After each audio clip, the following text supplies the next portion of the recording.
Welcome to This Explainer. Today, we're diving into a story that is just absolutely wild. It's about Thomas Edison, but we're not talking about the light bulb or the phonograph today. We're talking about a night where literally everything he built went up in flames. It's a story about destruction, sure, but more importantly, it's a masterclass in human psychology and unbelievable resilience. We're going to see how this guy looked absolute devastation right in the eye and somehow turned it into an incredible asset. So picture this. It's the dead of night, and Thomas Edison's massive factory, the physical manifestation of his entire life's work, is on fire. It's a blazing inferno. We are talking about years of painstaking research, completely irreplaceable equipment, and millions of dollars just burning to ashes right before his eyes. It is literally the ultimate nightmare scenario for anyone, just watching a lifetime of effort collapse into dust. Now, when Edison actually gets to the scene, it's total chaos, as you'd expect. His employees are running around, totally panicked, watching their jobs disappear. But Edison, his reaction is, well, it's something most of us can't even fathom. Instead of breaking down or joining the panic, he just stands there. He's calmly watching the flames. Then he turns to the people next to him, and he actually says, "Go get your wives and children. They will never see a fire show like this again." I mean, wow. It's just this cinematic level of calmness while his world is completely ruined. So naturally, we have to ask, was Thomas Edison crazy? Did the shock of losing everything just completely snap his mind? Because let's be real, that's exactly what you or I would be thinking if someone invited their family to treat a catastrophic fire like a holiday fireworks show. It completely defies human logic.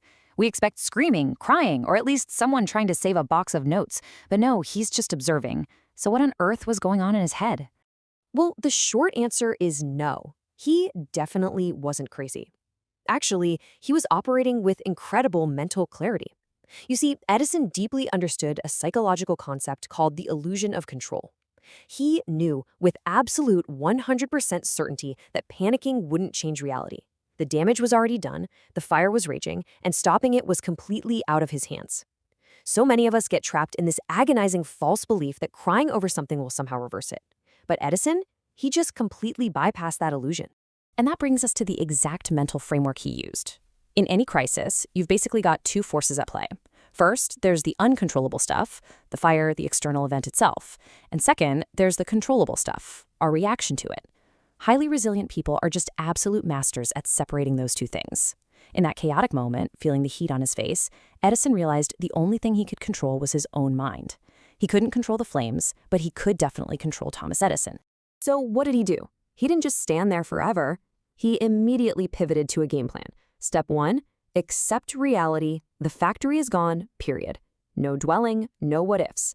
Step 2, focus entirely on the next action. Literally the very next day, instead of mourning what he lost, he started rebuilding. He took all that mental energy that most people waste on the uncontrollable past and channeled it entirely into the practical, controllable present. And the payoff for this ironclad resilience, it's pretty staggering. By focusing strictly on what he could control, his next actions, his recovery, he didn't just bounce back. He skyrocketed. The very next year, Edison generated a massive $10 million in revenue. Just think about that for a second. From literally standing in the ashes to $10 million in a single year. That is a real, measurable example of what happens when you drop the illusion of control. Now, obviously, you and I probably don't own a massive 19th century industrial factory.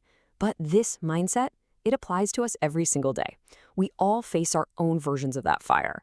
For us, it might be a sudden market crash that wipes out our savings, a betrayal by someone we completely trusted, or an unexpected illness that just changes everything overnight. And just like Edison's fire, once these things happen, they are entirely outside of your control. You can't uncrash the market, right? Which brings us to the most important takeaway of this entire explainer. You've really got to internalize this. Apart from yourself, you cannot control anything out there in the world. So when disaster strikes, and it will, stop wasting your precious energy on the stuff you can't change. The panic, the frustration, that's all energy you could be using to rebuild. Accept the reality of the ashes and boldly step forward. If you can shift your perspective like that, your life is absolutely going to change. Because at the end of the day, it's never a matter of if a fire will happen in your life, it's when. So when your fire comes and everything feels like it's burning down around you, what are you going to focus on? The uncontrollable flames or your next action? The choice, just like it was for Edison, is entirely yours.